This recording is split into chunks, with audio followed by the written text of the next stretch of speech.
At habang patuloy po ang pagdating ng mga kababayan natin dito para makipila sa pahalik at dumalo dito sa misa, dito po sa Quirino Grandstand, ay ganun din po ang nangyayari naman sa misa dito sa may Quiapo Church mismo. At nakikita nga po natin ang live na kuha na ito sa mismong Quiapo Church. Tuloy-tuloy din po ang misa sa simbahan bilang bahagi pa rin ng pagdiriwang ng kapistahan ng Poon. At bisperas na ngayon at bukas ay inaasahan po na talagang kumbaga punong-puno po pati yung Plaza Miranda gaya po ng ating nakikita taon-taon.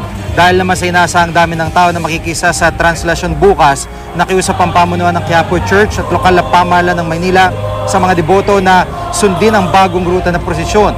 Kapag kasi nagsimula ng prosesyon, ang mga pumapasan sa imahen at umihila sa lubid ang nasusunod kung saan dadalhin ang andas. Sabi ng Quiapo Church ay para naman sa kaligtasan nila pag-iwas sa MacArthur Bridge at pagdaan na lamang sa Jones Bridge. Samantala, ilang foreigners naman ang sumadya sa bansa para masaksihan ang paggunita ng mga deboto sa kapistahan.